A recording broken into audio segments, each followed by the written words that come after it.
இந்த செவ்வாய்க்கிழமை ஆகஸ்ட் மாதம் 12ஆம் தேதி ரொம்ப நல்லா இருப்பீங்க. ரொம்ப ரொம்ப நல்லா இருப்பீங்க. உங்களை ரொம்ப நல்லா வச்சுக்கிறதுக்காகத்தான் ஆண்டவர் இந்த வார்த்தையை நீங்கள் கேட்கும்படி செய்திருக்கிறார். உங்களை சிறப்பா, சீரா, நிறைவா, அழகா பார்த்துக் கொள்வதற்கு ஆவியானவர் அனுப்பியிருக்கார். ஏற்ற வேளையில் என்ன விஷயத்துக்காக ஜெபிக்கணும்னு உங்களுக்கு தெரியாம இருக்கிறதுனால வாக்கு கடங்காத பெருமூச்சுகளோடு உங்களுக்காக ஜெபிப்பதற்கு ஆவியானவரை கொடுத்திருக்கார். பல வகையான பாதைகளுக்குள்ளாக நீங்கள் செல்லும் பொழுது பதறி இடறி போகக்கூடாது என்பதற்காகத்தான் சத்திய ஆவியானவர் உங்களுக்கு கொடுக்கப்பட்டிருக்கிறார்.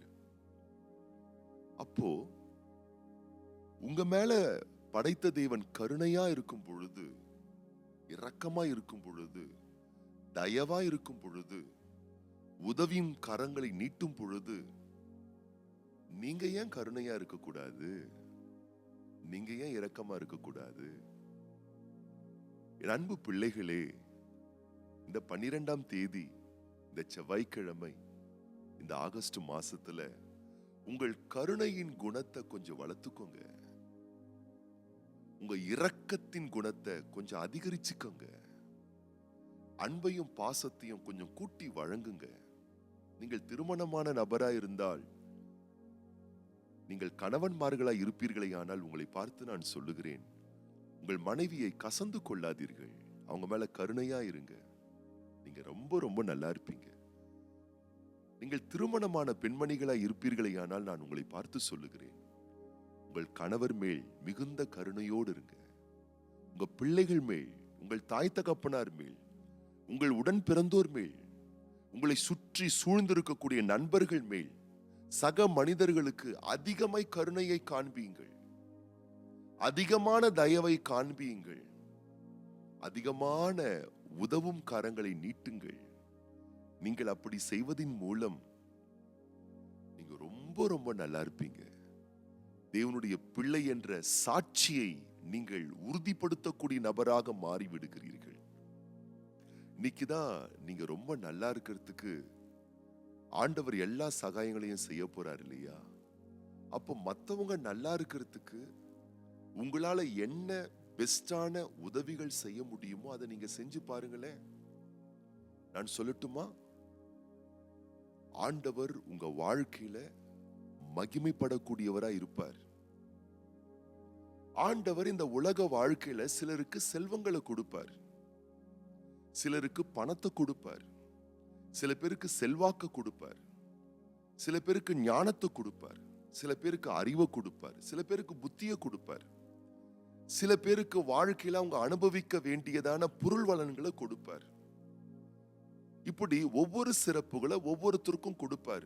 ஆனா வெகு சிலருக்கு மட்டும்தான் கருணையான உள்ளத்தை கொடுப்பார். வெகு சிலருக்கு மட்டும்தான் கடவுளுடைய இரக்கத்தின் குணத்தை கொடுப்பார். நான் சொல்லட்டுமா? அவங்களாம் சாதாரணமானவர்கள் கிடையாது. கடவுளுடைய மறு அவதாரங்கள் அவங்களெல்லாம். கர்த்தர் அப்படிதான் உங்களை மாத்த விரும்புறார். அப்ப நான் சொல்றேன், உங்களுக்கு ஆண்டவர் கொடுத்திருக்கக்கூடிய இரக்கத்தையும் கருணையையும் தயவையும் அதிகமா வளர்த்துக் கொள்ளுங்கள். வேதம் சொல்லுகிறது, மத்தேயு சுவிசேஷ புஸ்தகம் 5ஆம் அதிகாரம் 16ஆம் வசனம், இவ்விதமாய் மனுஷர் உங்கள் நற்கிரியைகளை கண்டு பரலோகத்தில் இருக்கிற உங்கள் பிதாவை மகிமைப்படுத்தும்படி உங்கள் வெளிச்சம் அவர்கள் முன்பாக பிரகாசிக்க கடவது. ஒரு முறை ஒரு வாலிப பையன் கூட நிறைய ஆப்பிள் வைத்துக்கொண்டு ரயில்வே ஸ்டேஷன்ல நடந்து கொண்டு ட்ரெயின்குள்ள சென்று கொண்டு வியாபாரம் செய்து கொண்டிருந்தான். அப்ப திடீரென்று வந்ததான ரயிலை எதிர்பார்த்து கொண்டிருந்த கூட்டம் பெரும் திரளாய் வந்து முண்டியடித்து ட்ரெயின்குள்ள போக எத்தனித்த பொழுது இந்த வியாபாரம் செய்ய வந்த வாலிபன் பேசஞ்சர்ஸ் இடிச்சிட்டாங்க பாருங்களேன். அவன் கீழே விழுந்துட்டான். அவன் கையில் இருந்ததான கூடை கீழே விழுந்தது. அந்த கூடைக்குள்ள இருந்ததான ஆப்பிள்லாம் கீழே விழுந்து போச்சு. என்ன தெரியுமா ஆச்சு? சில பேர் வேகமாய் நடந்து கீழே விழுந்ததான ஆப்பிளை மிதித்து நசுக்கி விட்டார்கள். கீழே விழுந்த வாலிபன் இந்த காட்சியை பார்த்து நடுநடுங்கி போனான், பயந்து போயிட்டான். என்ன ஆச்சு? நானும் கீழே விழுந்துட்டேன், உடனே என்னால எழும்ப முடியல. என் கையில இருந்ததான கூடையும் கீழே விழுந்து போச்சு. நான் வியாபாரம் செய்து பிழைப்பு நடத்துவதற்காக வாங்கி கொண்டு வந்ததான என்னுடைய பொருட்கள் ஆப்பிள் எல்லாம் கீழே சிந்து போயிருச்சு சொல்லி ரொம்ப அதிர்ச்சியோடு அவனுடைய ஆப்பிளை சில பேர்லாம் மிதிச்சுட்டு போனாங்க பார்த்தீங்களா? அதெல்லாம் பார்த்து ஷாக் அடைஞ்சு அதிர்ச்சியா பார்த்துட்டு இருக்கக்கூடிய அந்த நேரத்தில் அந்த இடத்தில் ஒரு நபர் வந்தார். ரொம்ப நல்லா டீக்கா ட்ரெஸ் பண்ணிட்டு கையில ஒரு பிரீஃப் கேஸோட வராரு. ரொம்ப டீசென்டா இருக்காரு, ஸ்மார்ட்டா இருக்காரு. வந்த அவர் கீழே விழுந்த நல்ல நல்ல ஆப்பிள்கள், மிதிப்படாத ஆப்பிள்களை எடுத்து தலை கவிழ்ந்திருந்ததான கூடையை நிமிர்த்தி அந்த கூடைக்குள்ளாக நசுக்கப்படாத ஆப்பிள்களை பொறுக்கி எடுத்து போட்டு கீழே விழுந்த அந்த வாலிபனை தூக்கி நிற்க வைத்து எத்தனை ஆப்பிள்கள் நசுங்கி போனதோ அதற்கான முழு தொகையை அவன் கரத்திலே கொடுத்தாராம். ஏற்கனவே அவன் பயந்து போயிருக்கான், நஷ்டம் அடைஞ்சிட்டேமேன்னு. இப்போ அவனுக்கு ஒரு இன்ப அதிர்ச்சி வந்து விட்டது, ஒரு இன்பமான அதிர்ச்சி அவனுக்கு வந்து விட்டது.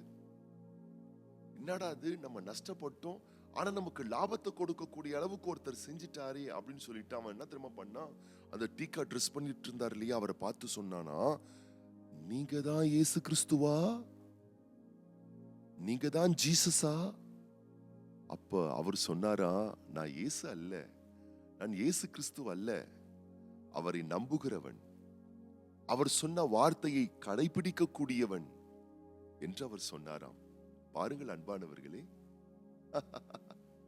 இயேசு கிறிஸ்து இந்த உலகத்திலே வந்து மனுமக்களுக்கு என்ன உதவிகள் செய்ய வேண்டும் என்று விரும்புகிறாரோ அதை நம் மூலமாக செய்ய விரும்புகிறார். இன்றைக்கு இயேசுவினுடைய ஊழியம் இந்த உலகத்திற்கு தேவை. ஆவியாய் இருக்கக்கூடிய தேவன் உங்கள் கைகளை பயன்படுத்தி, உங்கள் கால்களை பயன்படுத்தி, உங்கள் கண்களை பயன்படுத்தி, உங்கள் வாயை பயன்படுத்தி, உங்கள் கருணையான உள்ளங்களை பயன்படுத்தி இன்றைக்கு அவர் மனுமக்களுக்கு உதவி செய்ய விரும்புகிறார். உங்களை அர்ப்பணிப்பீங்களா? இரக்கமாயிருங்கள், இரக்கத்தை நிறைய பெறுவீர்கள். கருணையாயிருங்கள், கருணையை அதிகமாய் பெறுவீர்கள். அன்பை வெளிப்படுத்துங்கள், சமாதானம் பண்ணுங்கள். நீங்கள் தேவனுடைய குழந்தைகளாக கணிக்கப்படுவீர்கள், தேவனுடைய பிள்ளைகள் என்ற அந்தஸ்தை அனுபவிப்பீர்கள். இந்த அருமையான நாள்ல, இந்த ஆகஸ்ட் மாதம் 12ஆம் தேதி, என் மேல எல்லாரும் அன்பா இருக்காங்க, என் மேல எல்லாரும் அன்பா இருக்கணும், என் மேல கருணையா இருக்கணும், என் மேல பாசமா இருக்கணும், அந்த விஷயத்தை போக்கஸ் பண்ணாம நான் எல்லார் மேலையும் அன்பா இருக்கணும், கருணையா இருக்கணும், பாசமா இருக்கணும் என்ற குணத்தை வளர்த்துக் கொள்ளுங்கள். நீங்க அன்பை தானே விதைக்கிறீங்க, கருணையை தானே விதைக்கிறீங்க, பாசத்தை தானே விதைக்கிறீங்க. அது அதிகமாய் கூட்டப்பட்டு மீண்டும் ரிட்டர்ன்ஸ் உங்களுக்கு தான் வரும். ஆகவே இந்த நாள்ல நீங்க ரொம்ப ரொம்ப நல்லா இருப்பீங்க.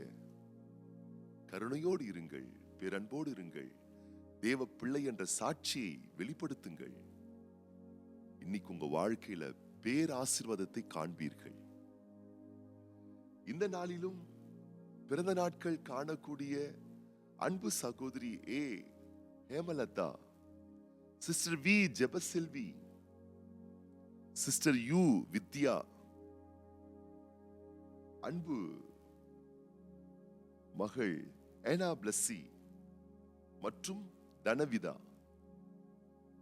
இப்படி பிறந்த நாட்கள் காணக்கூடிய பிள்ளைகளுக்காகவும் திருமண ஆண்டுகள் காணக்கூடிய பிள்ளைகளுக்காகவும் நாம் ஜெபம் பண்ண போறோம். கண்களை மூடி நம்ம ஜெபம் பண்ணலாமா?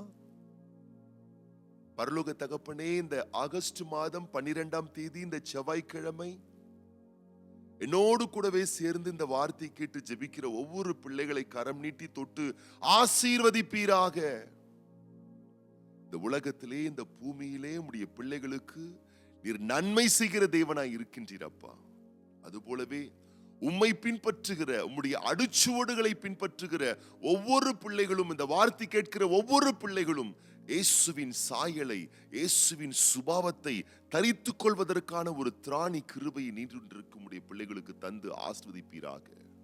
கருணை உள்ளவர்களாக, இரக்கம் உள்ளவர்களாக, சமாதானம் பண்ணுகிறவர்களாக, சாந்த குணம் உள்ளவர்களாக, உம்முடைய தெய்வீக சுபாவங்களை மனுமக்கள் மத்தியிலே வெளிப்படுத்தக்கூடியவர்களாக உம்முடைய பிள்ளைகள் வாழ்ந்திருக்கும்படி கர்த்தர் தாமே உதவி செய்வீராக.